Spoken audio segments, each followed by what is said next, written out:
Buenas tardes, bienvenidos a una sesión más del Seminario de Becarios. En esta ocasión, Dr. García Medina nos platicará sobre coordenadas proyectivas vía cohomología persistente. Gracias. Bueno, lo que voy a presentar es mi trabajo de tesis de maestría.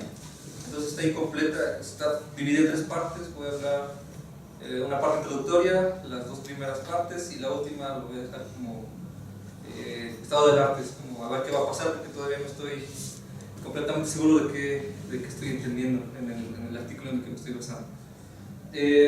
Todo este trabajo está inspirado para poder analizar datos.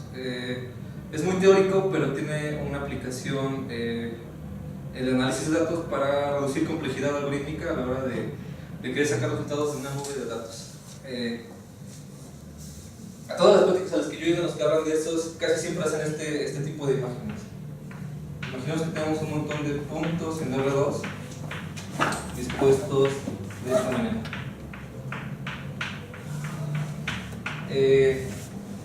Si uno le preguntara a cualquier persona que no está muy familiarizada con las matemáticas que ve en esta imagen, te diría que es un círculo, aunque esencialmente no es un círculo, sino es un montón de puntos acomodados de manera que si pasamos los puntos más densos de una manera intuitiva, esto se va a completar haciéndose un círculo.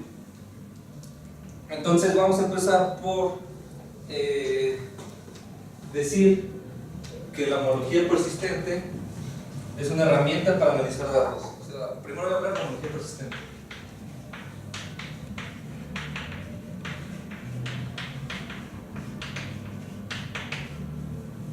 Y cuando yo digo datos, voy a imaginarme un subconjunto finito de Rn, de algún Rn.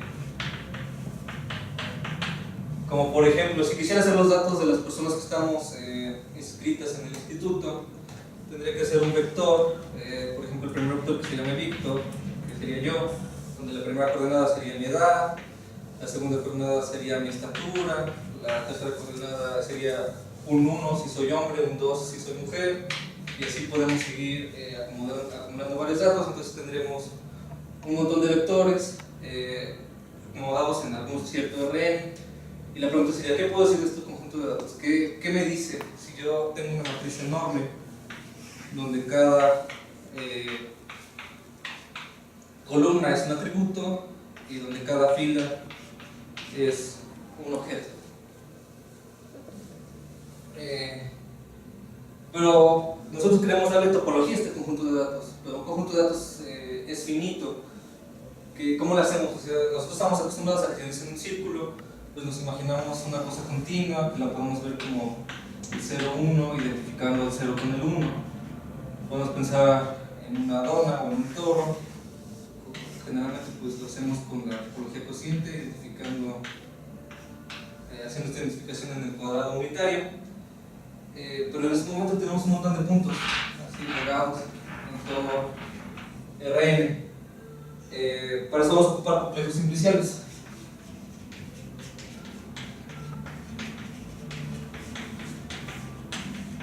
Ok. Otra vez.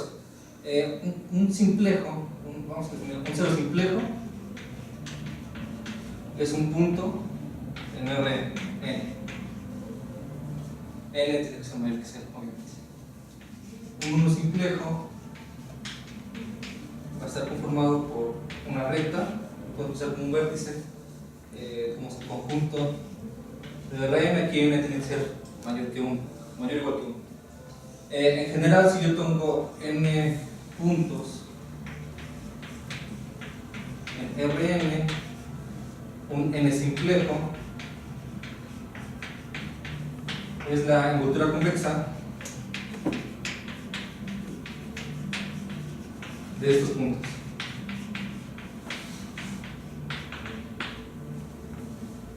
Ok, o sea, un cero simplejo es un punto, un 1 simplejo es una recta, un 3, bueno, es un segmento de recta, un 3 simplejo es un triángulo, un 2 simplejo un triángulo, un 3 simplejo es esta figura de aquí.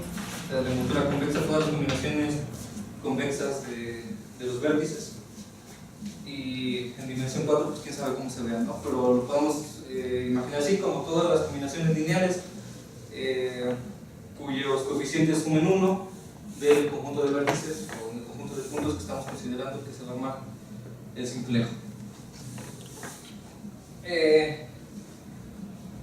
Dado un conjunto de datos o dado un M, conjunto de Rn infinito, ¿cómo podemos construir un simplejo a partir de un conjunto finito? Bueno, supongamos que tenemos aquí un montón de puntos. La idea inmediata es unir puntos así, ¿no? Solamente unirlos como de manera convexa, de manera bonita. Pero, ¿qué me garantiza que este complejo que yo acabo de formar, un complejo es una unión de simplejos, ¿qué me garantiza que esto realmente me guarda la esencia del conjunto de puntos? Pues es la primera pregunta. La primera pregunta seria de este tipo de análisis es ¿cómo triangulamos un conjunto de puntos? Y una vez que lo hicimos, ¿cómo aseguramos que ese conjunto de puntos preserva información topológica del conjunto original? Entonces, para esto vamos a ocupar el primer teorema, que es conocido como el teorema del nervio. Primero la definición de nervio. Si B es espacio topológico y U es una cubierta abierta, es cubierta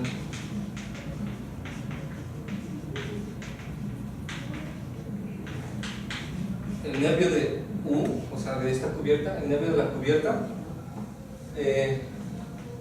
se construye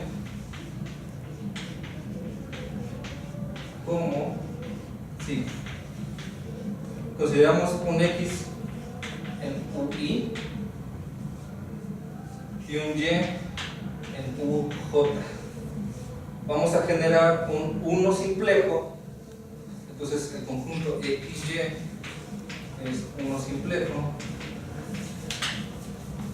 si UI intersección UJ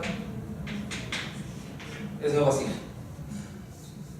Y en general, si quisiera hacer un 2 simplejo dentro del nervio, pues es un complejo simplicial formado de 2 simplejos. Me tomo n elementos, considero los elementos de la cubierta que contienen a esos elementos, y si se intersectan, entonces los disponemos así en forma de conjuntos, y después podemos ver cómo la combinación lineal convexa de estos puntos. El teorema del nervio nos dice que si U, la cubierta abierta, es buena, y que sea buena significa dos cosas: que la intersección de UI con UJ bien es vacía, o dos, es contraíble o contráctil, no sé cuál es la traducción al español. Entonces el nervio de U es homotópico a B. Y que sea homotópico, la homotopía es un invariante homológico. O sea, si dos espacios son homotópicos, entonces su grupo de homología es isomorfo. Bueno, entonces ya sabemos cómo poder construir, aún tengo un conjunto de puntos en Rn finito, busco alguna cubierta, si los objetos se intersectan, los uno por rectas, si 3 se intersectan hago un triángulo, si 4 se intersectan hago una figura tridimensional y así sucesivamente. Como queremos que todo esto lo haga una computadora, tenemos que buscar una manera eficiente de hacer cubiertas buenas, para poder para que la computadora no gaste tanta memoria. A fin de cuentas lo que queremos es reducir mucho el trabajo computacional. Entonces, para eso ocupan generalmente el complejo de Čech. El complejo de Čech se define como el nervio de la cubierta U, donde U está formado por las bolas de radio epsilon con centro en los elementos I del conjunto, y se denota como C con el burro Čech, epsilon porque todas las bolas son de radio epsilon, y como estamos considerando un conjunto M finito, lo ponemos así. ¿Qué estoy haciendo? Estoy tomando puntos en Rn, estoy considerando bolas de radio epsilon,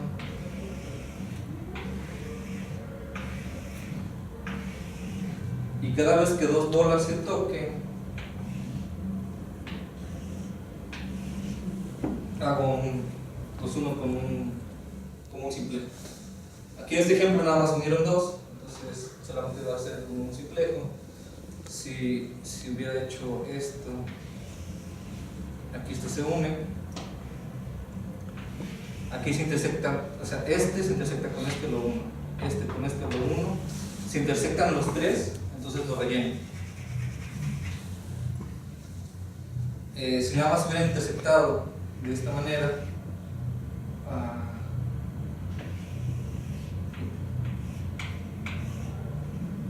¿se puede hacer eso? Que este se intersecte con este mediante una bola rara. Solamente hago el triángulo, pero no lo relleno, ¿no? Tiene que haber tres intersecciones para que haya un triángulo relleno. Si no, solamente lo sumo así.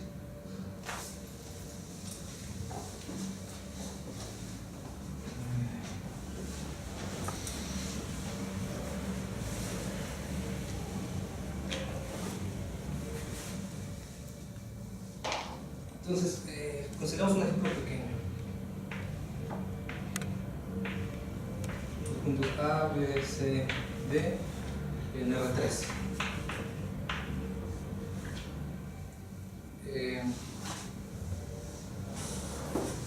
¿Qué pasa si yo considero primero un epsilon?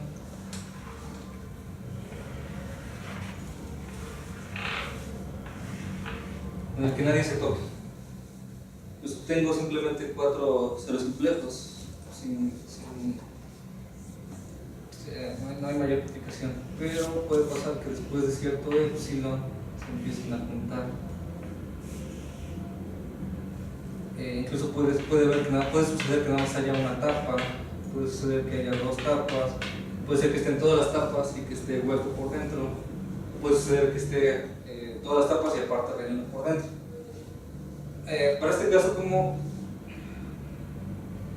tenemos la homología? Bueno, la homología simplicial, supongamos el complejo Čech epsilon es un M, por ejemplo el de este caso, en el que están todas las tapas, todos los vértices A, B, C, D, y consideramos el campo Z2 con el 0 y el 1. Entonces definimos el complejo de cadenas, este lugar vamos a X, del complejo simplicial X con coeficientes en Z2, o sea, un alfa va a estar aquí, si alfa se le forma una suma de esta dimensión n. Se va a considerar las n cadenas de un complejo simplicial como la suma de sigmas alfas, donde alfa i está en Z2 y sigma i es un n simplejo de x. Estoy haciendo simplemente sumas formales. En este caso, ¿quiénes son dos simplejos? Pues AB, AC, AD, DC y BC. Entonces, una cadena pudiera ser el simplejo AB más el simplejo BC. Y geométricamente se vería como su conjunto de este, que sería AB y BC. Más que una suma geométrica, algebraica es una suma más geométrica, solamente para ver a quién estamos considerando.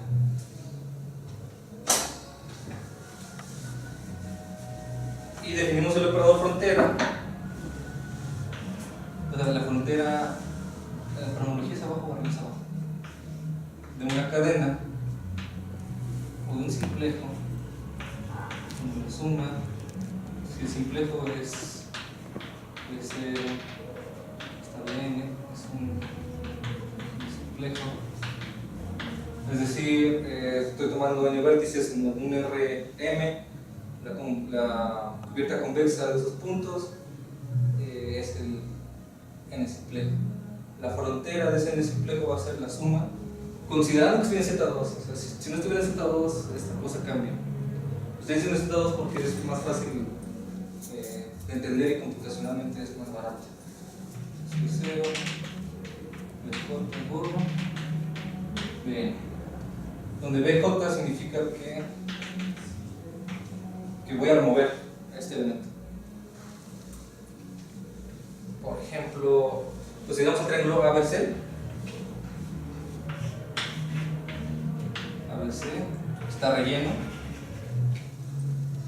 y esto le llamamos sigma. Es un tresimplejo que está generado por la cubierta convexa de ABC. ¿Quién sería la frontera 3 de sigma? Pues quito primero A, después quito B, después quito C. ¿Y cómo se ve esto geométricamente? Pues consideras BC, después AC, y finalmente AB. Y noten que en efecto estoy obteniendo la frontera de un... ¿no? Básicamente lo que estoy haciendo es considerar los elementos, los simplejos de un complejo simplicial, y cuando los tomo con coeficientes en Z2 simplemente me estoy preguntando ¿está o no está? Y si está dos veces es como si no estuviera, ¿no? ¿Qué sigue?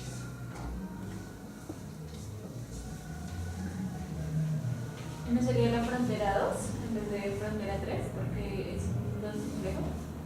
Sí, no es que es un simple. Sí, gracias.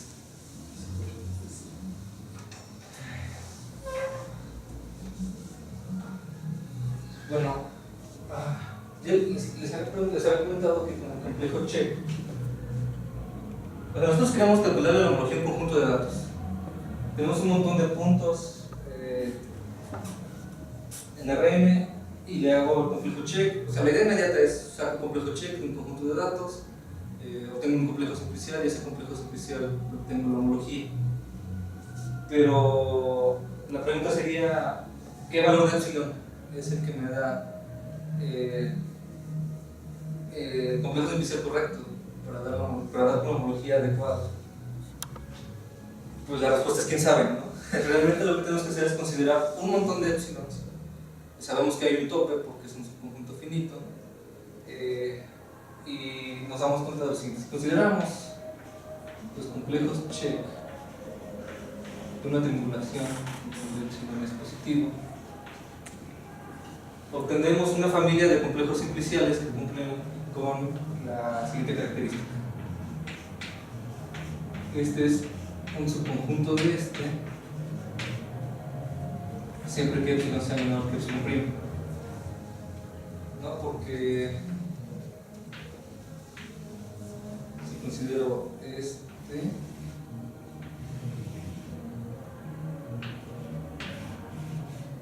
en un triángulo, pero si considero un epsilon más chiquito, solo se tocan estos dos, claramente este es un subconjunto de este, ¿no? O sea, estoy considerando estos, son estos, este está relleno, este no. La homología va cambiando cada vez que aumenta epsilon. Entonces, a este conjunto, a este tipo de conjuntos, donde tienes una familia indexada por números positivos de complejos simpliciales que cumplen esta característica, se le llama filtración.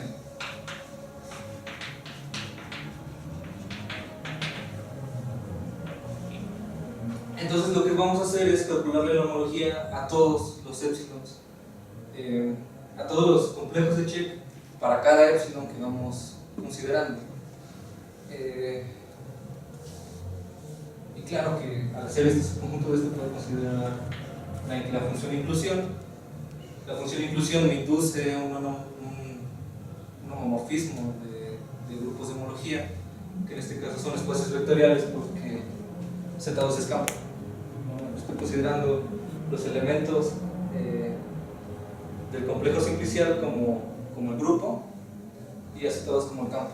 Este es un homomorfismo de espacios vectoriales. Digamos un HN, el primer epsilon y el epsilon 1. Lo podemos discretizar, ¿no? Porque está bien difícil calcular un montón de homologías. Esto es este.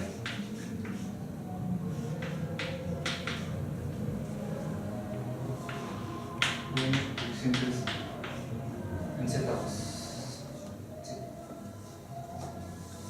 Para hacerlo más claro, voy a hacer un ejemplo.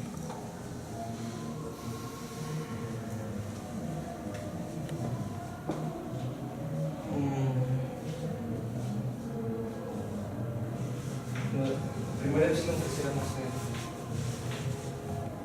4 puntos A, B, C, D. El siguiente elemento de la compresión va a ser el AB. El siguiente elemento va a ser CD.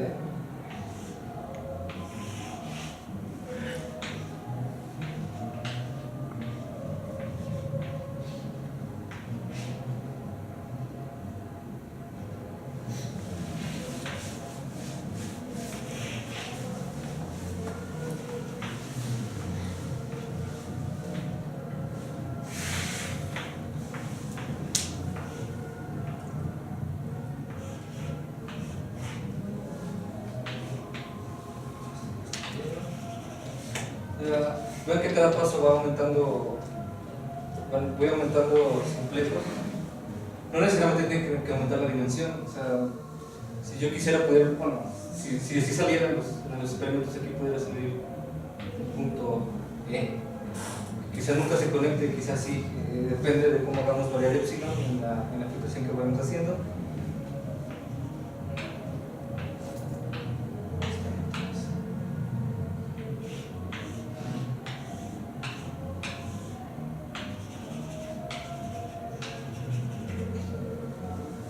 Ok, entonces aquí ya tengo un montón de una filtración pequeña de 5 complejos simpliciales, uno contenido en el siguiente.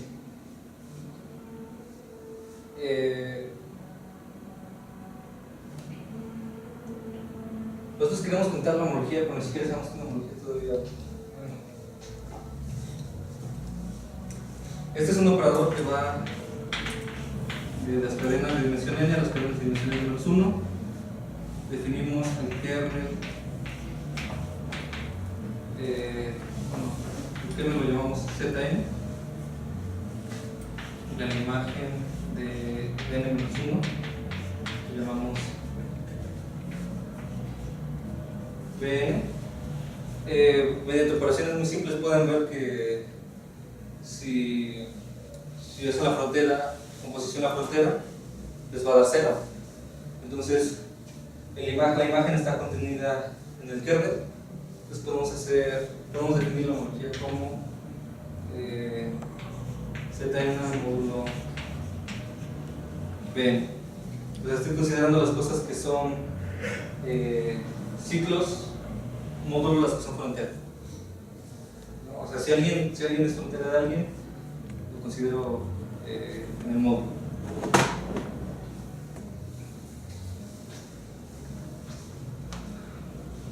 Si calculamos la homología de dimensión 1, estamos considerando círculos que no sean contraíbles. La dimensión 2, esferas que no sean contraíbles. La dimensión 3, pues en este ejemplo no se ve, pero es lo mismo, 3 esferas que no sean contraíbles.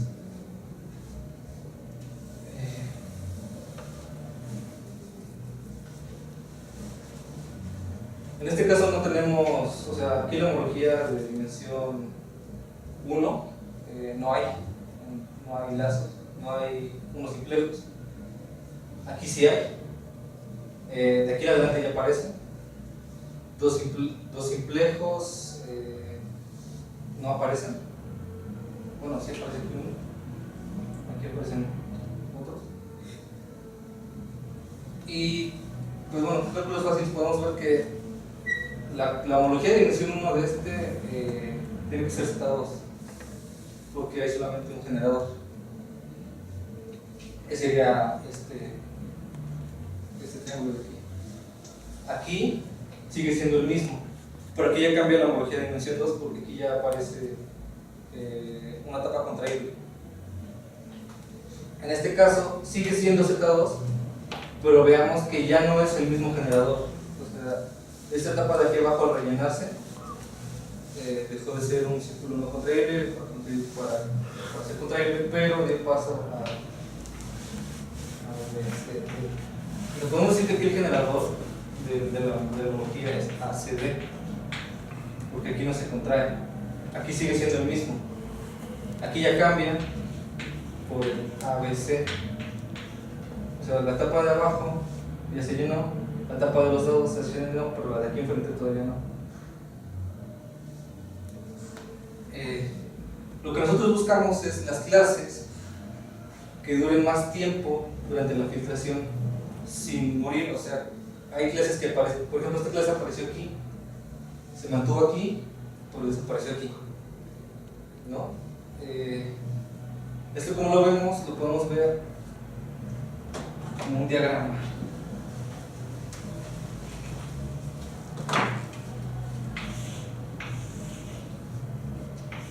Pongamos que esta es la homología de cierto grado.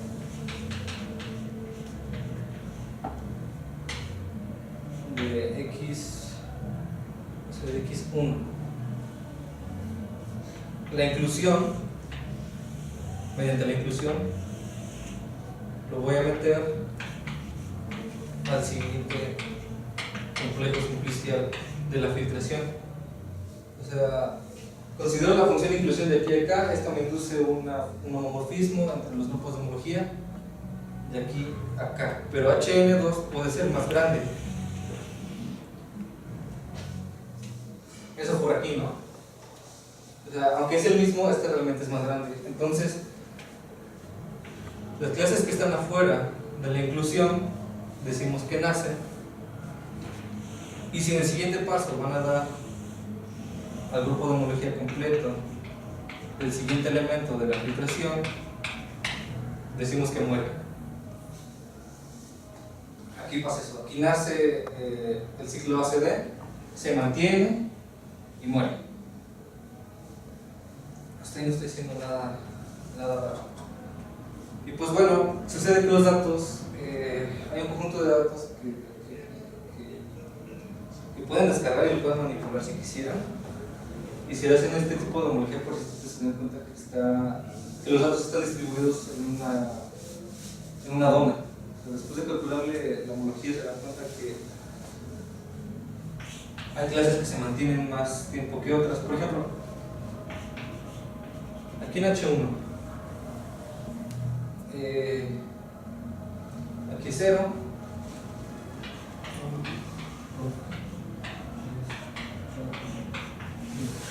una manera de ver esto es hacer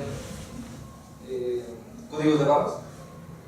Los códigos de barras es, si aparece una clase en el momento 1, dibujas un punto y lo dibujas y lo mantienes dibujando si se mantiene viva hasta el momento de la filtración 2, y si aquí muere, dejas de dibujar, pero si aquí aparece otra, vuelves a dibujar, y lo mismo con todas las clases.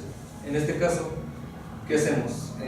Para H1 de esta filtración, en el momento 1 no hay clases, en el momento 2 no hay clases, en el momento 3 nació una, que es ACD, se mantuvo viva en E4, o sea que se mantiene aquí en la filtración, y muere en E5. Entonces dibujamos aquí esta E5 abierta. pero en E5 nació otra, y ahí se quedó, ¿no?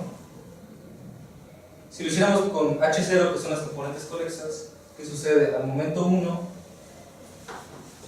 hay 1, 2, 3, 4, dibujamos 4 puntos. Para el momento 2, una se juntó con la otra, es decir, esta se pegó con esta y esta se pegó con esta. Entonces, esta se mantuvo y esta se pegó con esta. Pues al momento 1 hay 4 componentes conexas, al momento 2 hay 2 componentes conexas, al momento 3 esta se unió con esta, pero apareció otra, o sea, esta se mantuvo, esta se pegó, pero apareció otra. Y desde ahí en adelante se mantiene así y así. Este es un código de barras y lo mismo puede pasar con cada dimensión. Si por ejemplo estuviéramos calculando H2 de la filtración de una dona, ¿qué pasaría? Pues que diga H2, 8. O sea, estoy pensando en el todo como S1 plus S1. S1 es irreducible, entonces deben de mantener dos líneas, ¿no? Se deben de mantener 2 líneas recrecientes. Y si hiciera H0, pues se mantendría una nada más porque es una sola componente conexa. Si considera una unión ajena, pues debe de haber 2 puntos. Y esto es más fácil de hacer para una computadora, porque cuando busquen cosas en internet se van a ver, o sea, cuando hagan cosas con datos reales se van a ver cosas como este. Un montón de rayas, unas mueren, otras nacen, otras se quedan igual, otras ni siquiera se unen, se quedan ajenas. Y el propósito de esto es identificar, tal vez haya conjuntos que ya han pasado, que estén dentro de una esfera, que estén dentro de un plano proyectivo, que estén dentro de una botella de Klein. O sea, esto es bien interesante. Y a fin de cuentas lo que queremos es dar la estructura de los datos para que mediante machine learning o procesos estadísticos se puedan obtener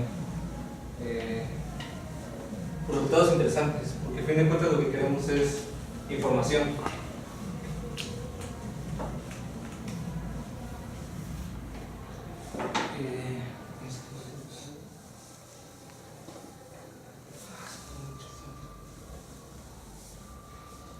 Bueno, rápido, todos sabemos que es vectorial. Una vectorial está definido como la tripleta B, es una función continua sobreyectiva que va de un espacio vectorial B, E, a un espacio vectorial B, donde se pide que la preimagen de B no es vectorial n dimensional, sea isomorfo a Fn, donde F puede ser R o puede ser C. Y además cumpla, existe una familia que si U es vecindad de D, entonces exista una phi U que va de U plus FK a P a la menos 1 de B de manera de isomorfismo y que conmute con la predicción.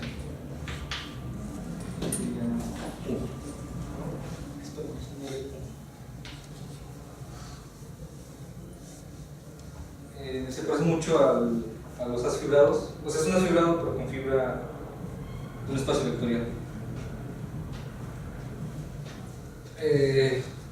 El ejemplo más importante, al menos para este, es el grassmanniano.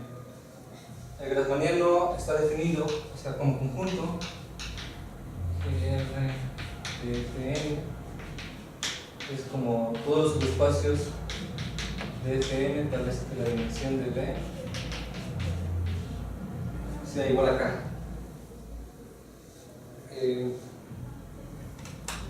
Este objeto tiene una topología, si consideramos todos los monomorfismos que van de Fk a Fn, le podemos asignar un elemento B, elemento de aquí, acá. Un monopolismo es una función lineal inyectiva que va de fk a fn. Este es un espacio vectorial con métrica, la métrica usual. Y a cada elemento alfa le podemos asignar alfa de f de k. Y al granjero le damos la topología cociente. Un subconjunto de aquí, un subconjunto de subespacios vectoriales en dimensión k va a ser abierto si las alfas que lo inyectan ahí, como subconjunto de los monomorfismos es abierto. Y aquí por qué topología tomemos. La topología que tomamos aquí es la topología inducida por la métrica, y en análisis funcional vemos que todas las métricas son equivalentes, entonces sí es una topología. Sí, no estoy diciendo nada. Y consideramos el espacio E.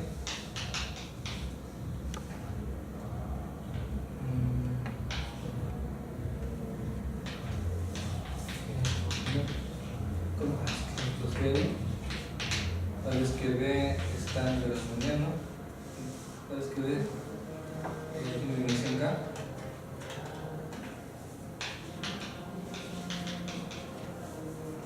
Y U es un elemento de B. Y la función que va de P a Grassmanniano de F, como la proyección, ¿no? A cada par de U, lo vamos a ver. Y esto es una vectorial de dimensión K. En este caso, Grassmanniano cumple la función del espacio B en la definición que puse ahí, y el espacio EGR en la del espacio B que puse ahí. Es muy difícil de ver. Pues básicamente la P es la proyección, esta es la proyección. Un espacio isomorfo a sí mismo cada vez que dejo fijo esta cosa. No estoy diciendo nada raro. Y vean que si considero los subespacios en dimensión 1 de Fn, realmente obtengo el espacio proyectivo. El espacio proyectivo está definido como identificar todas las rectas en dimensión 1, ¿no? Gr1 de Fn más 1 es Fpn. ¿Ok? Y un resultado que no voy a explicar, no me da tiempo, está horrenda la demostración.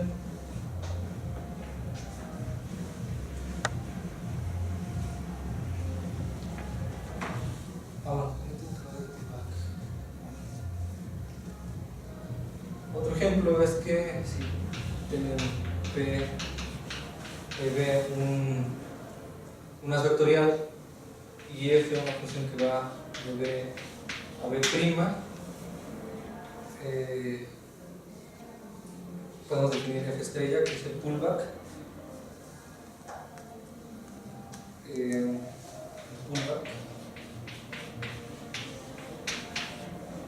Y con espacio total F',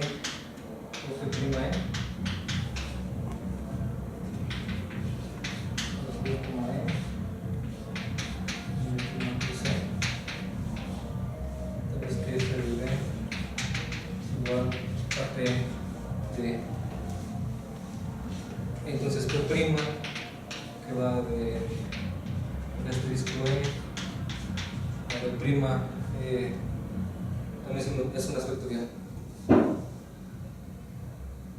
Y si existe una función que vaya de E a F'T, de modo que haga conmutar el cuadrado, o sea que sea voy a poner otro ejemplo,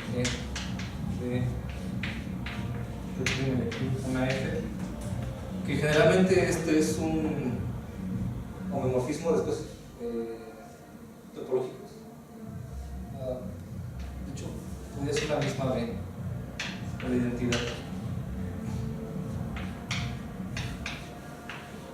Si existe una T que sea isomorfismo en fibras, isomorfismo de esas vectoriales, isomorfismo de espacios vectoriales que haga el cuadro conmutar, decimos que este as vectorial es isomorfo a este as vectorial.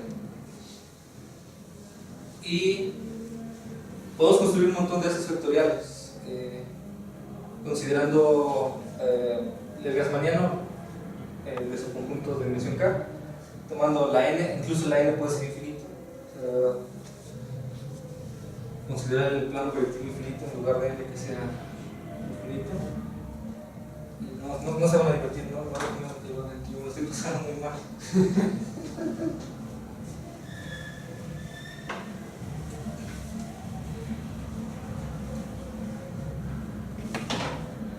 Bueno, a todas las clases, si yo tengo una vectorial y tengo un montón de unas vectorial, y tengo otro vectorial que sea isomorfo bajo la definición que yo hice ya, los relacionamos y decimos que la clase de equivalencia está en la clase de las vectorial, y al conjunto de clases de las vectoriales de dimensión sobre f de dimensión K lo vamos a hacer f K. O sea, aquí se llama módulo de la operación, pero todos los autores lo escriben así sobre el espacio B. Pues resulta que esto es no, sí, hay una biyección entre esto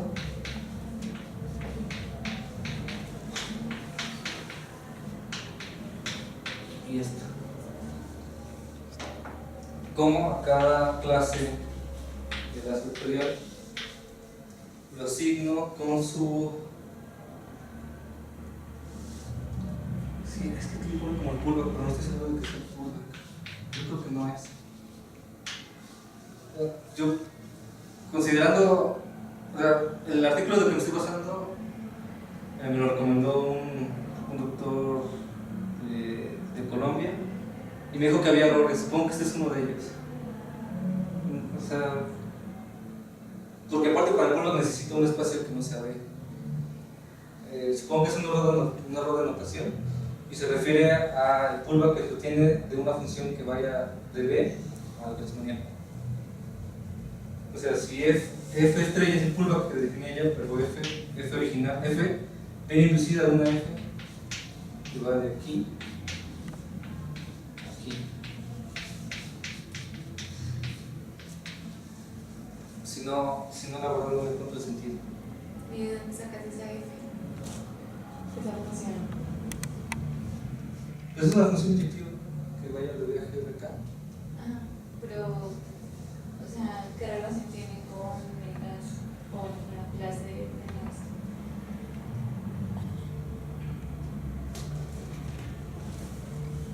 las? Te me dice que existe, no te dice cuál es. Ah. Quién sabe cuál sea.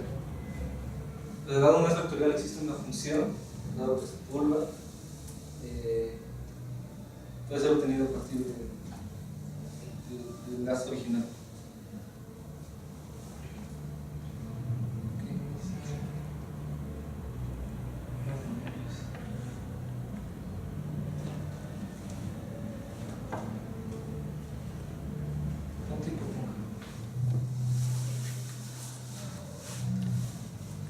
No creo que me tengo que hablar todo.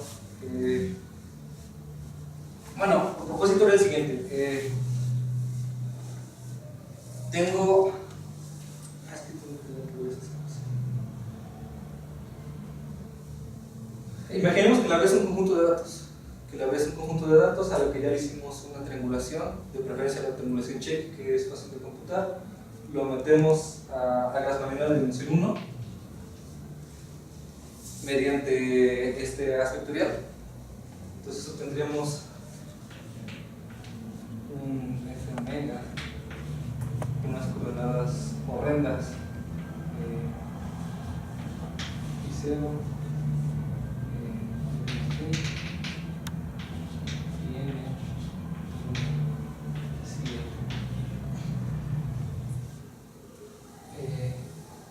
Estas coordenadas, si las normalizamos, las podemos meter en la esfera de dimensión N, y aparte sería un plano proyectivo de dimensión N-1. Y eso se ve bien bonito en imágenes. Mejor se los voy a enseñar en imágenes porque ya no va a dar tanto tiempo. ¿Puedes?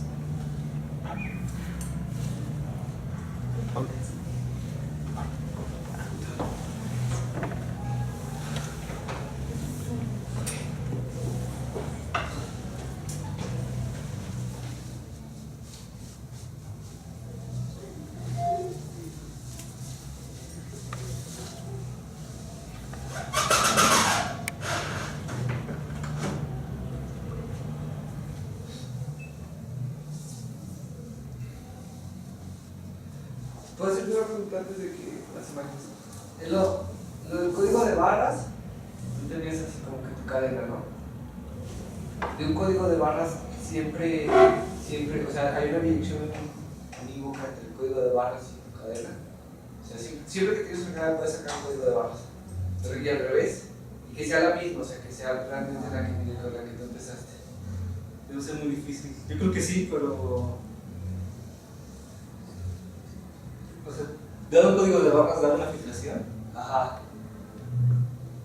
Que sea esa, o sea, que pues, tienes una gráfica, ¿no? Con tus unos simplejos o tres simplejos, lo que tengas, con tus n simplejos. Y de ahí ya sacas, bueno, de tu filtración ya vas sacando tu código de barras. Si tienes el código de barras, la regresas y que realmente ese sea con el que empezaste, con esa filtración. No, yo creo que dado un código de barras puedes agarrar cualquier filtración que cumpla eso. O sea, pues sí, si tú me dices, si tú me das un código de barras así, que sea de dimensión 1 o de dimensión 2, pues puedo agarrar una esfera y hacerle hoyos o cada que coincida, ¿no? Y que tiene como dos filtraciones que tengan el mismo código de barras. ¿Son de alguna manera equivalentes? ¿O en qué sentido? Son estables, o sea, pequeñas perturbaciones. Si existe una inclusión entre una filtración y la otra, y tú puedes calcular distancias entre puntos, entonces puedes calcular distancia entre códigos de barras. O sea, si tú perturbas un poquito los puntos, o un muchito, el código de barras tú sabes qué tan poquito, qué tan muchito va a cambiar. Está padre, pero la clase de persistencia se mantiene. Casi siempre se mantiene. A menos que hagas un cambio muy drástico, como mandar un punto muy lejos, pues sí. O sea, tomamos estos cuatro puntitos, hacemos una filtración para que sea un círculo. Si tú mueves este punto para acá, pues es probable, de hecho, que nunca se toquen, ¿no? Esto va a quedar así y esto va a quedar así. Estas dos clases en H1 se van a mantener un montón de tiempo. Entonces, cuando ya tomes el Epsilon grandote para que agarre este, ya va a aparecer una clase, pues va a aparecer. Si este fue el código de barras, aquí van a aparecer las dos clases, el siguiente va a aparecer aquí. Y va a seguir creciendo Epsilon y va a seguir creciendo, y este se va a mantener, y el círculo se va a mantener el círculo, entonces va a aparecer la clase del círculo. Este pasa por aquí, pero este va a crecer un montón. Y de hecho la distancia de este a este nos da qué tanta distancia va a ser de este punto a este punto y de este punto a este punto. Una cosa que se llama la distancia cuello de botella. También está medio horrible. Bueno, en este ejemplo se tomaron 10.000 puntos dentro del cuadrado, se le hicieron la identificación de la botella de Klein, y se hizo una triangulación. Si consideramos este T diagonal, quiere decir que consideramos la suma de los vértices o de los puntos de la siguiente manera. Así que hay un punto, que hay un punto, que hay un punto.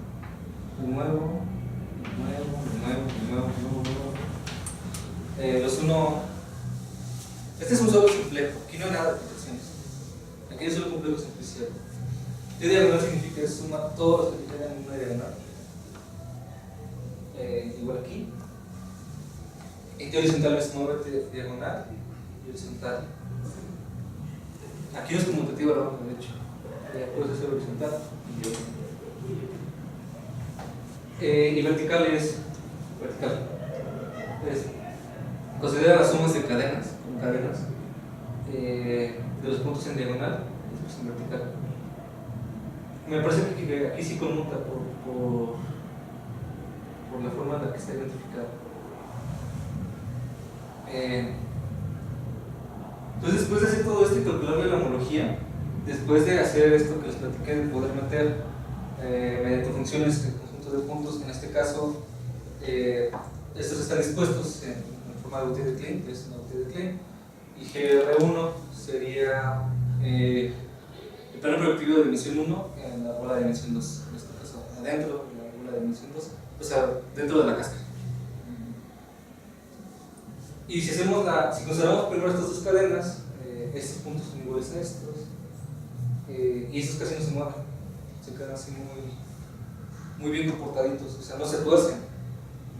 En cambio, si consideramos esta cadena, aquí sí se tuercen, o sea, estos puntos amarillos tendrían sido estos puntos de aquí, estos puntos tendrían sido estos puntos de acá, sí se tuercen dentro de la esfera. Y de hecho, se tuercen de manera en el actor proyectivo. Eso está interesante.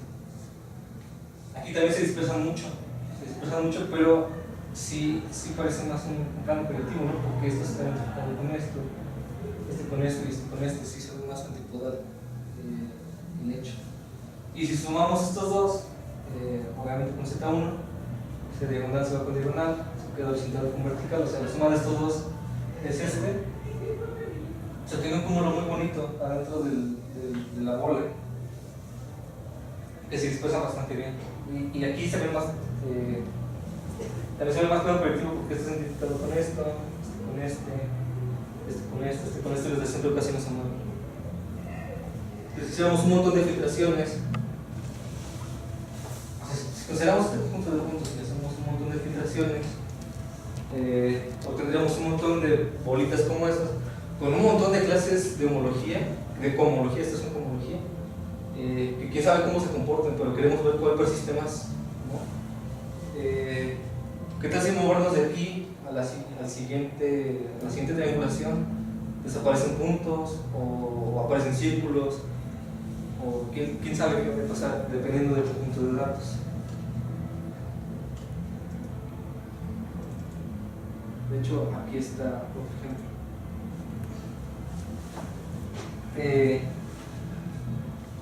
En este caso se hizo, mira, aquí es un código de barras, se hizo la filtración, pero ya no se hizo como subconjunto de RN, sino como subconjunto de la tercera esfera. Dentro de la tercera esfera se les metieron coordenadas del plano proyectivo real de dimensión 2 y persistieron dos clases. O sea, esto se puede interpretar como que nacieron muchos círculos, pero al final solamente estos dos se mantuvieron. Así es una filtración, ellos lo llaman de segundos, de 1.4 segundos, donde aparecieron varios ciclos, entre el 0.6 y entre el 0.8 la mayoría se murieron, pero se mantuvieron dos. ¿Cómo podemos interpretar eso? Pues como que este conjunto de datos tiene la forma de una dona, con coordenadas proyectivas dentro de una esfera de dimensión 3. Y esto hace un montón de cosas fáciles para la gente que analiza datos. Si yo les preguntara, considerando el ejemplo del principio, todos los que estamos escritos en el instituto, hiciéramos el vector a través de edad, peso, estatura, año de ingreso, sexo, etcétera, pues es un montón de datos. De hecho, pudiera ser que este y este sean inútiles. Entonces, probablemente, haciendo una inclusión de un conjunto de R3 como un plano proyectivo, podamos deducir el sexo, ¿no? ¿Cómo? Pues mediante estadística dentro de la esfera, y no la estadística usual que puede llegar a ser muy compleja para los computadores. Por ejemplo, para una computadora calcular la distancia de un vector de Rn de R7 a R7, o sea, la distancia de dos vectores de R7 para una computadora, pues ya puedes llegar a ser un poco cansado. En cambio, si R7 lo metemos en el plano proyectivo de dimensión 2 dentro de la esfera de dimensión 3, ya tendríamos que calcular la distancia de 3 coordenadas nada más, y eso reduce muchísimo la estadística. A mí ya no me toca analizar datos, pero sí me toca darles este tipo de estructuras, donde después de hacer los complejos inicial, después de meterlos en coordenadas predictivas y de hacer cohomología persistente, encuentra que tenga cierta estructura. Este ejemplo a mí me gusta mucho porque pues, son datos tomados aleatorios alrededor de una dona con ruido, o sea, no es una dona suave, es una dona como con picos. Y a pesar de eso, el algoritmo funcionó bien. Sí dedujo que después de un segundo, este objeto es homomorfo a una esfera y no se va a mover nunca. Y bueno, yo creo que esa sería la conclusión de la plática. Después de hacer un montón de análisis y un montón de homología para descubrir cuál es la forma de los datos, se puede hacer más fácil su análisis. Y bueno, con eso termino. Gracias, Víctor.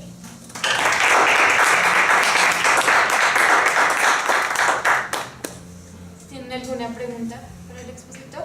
Sí, oye, ¿y estos dónde hicieron estas visualizaciones? Este es en MATLAB. En internet hay una página que se llama JavaPlex.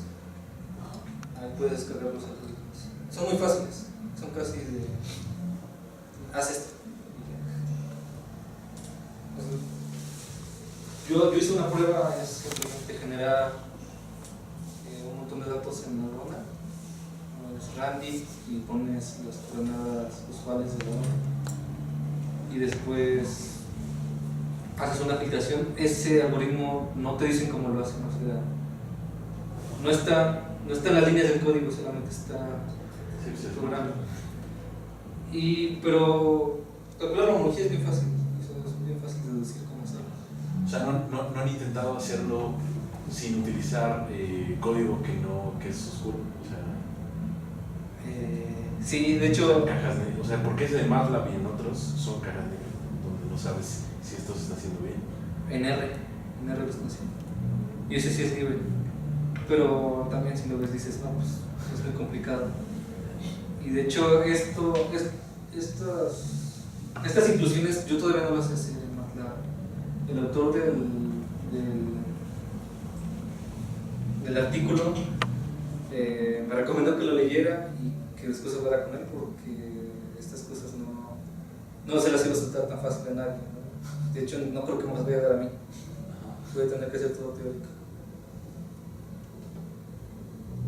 Pero entonces él sí, o sea, sí tiene un algoritmo para calcular estas versiones. O sea, esta no, digamos, como dices, no es la homología persistente usual, ¿no? No, este es como. Esta es homología por estas versiones del plan cognitivo, pero él tiene un algoritmo tal cual para hacer estos cálculos, ¿no? Sí. Sí tiene. Hay un libro que se llama CompTop, es una topología computacional, y ahí está el algoritmo, pero a mano, no está hecho en ningún lenguaje. Seguro código. ¿Alguna otra pregunta? Yo te quería preguntar una cosita respecto al código. Decías que en el eje X es que lo mide como en segundos, algo así. Pero, ¿cómo así? O sea, en segundos. No, lo llaman segundos. Ah, ok. Pero esto piénsalo como el epsilon. Ah, ok, sí. En el complejo de Check piénsalo como el epsilon aumentando. Uh-huh. Cada uno de estos puntitos es un espacio topológico. Sí. Y de hecho, si trazas una línea así vertical, las veces escrito que una barra es la cantidad de generadores que tiene. Sí. Ok, bueno, gracias. ¿Alguien tiene alguna otra pregunta? Si no hay más preguntas, te agradecemos de nuevo, Víctor.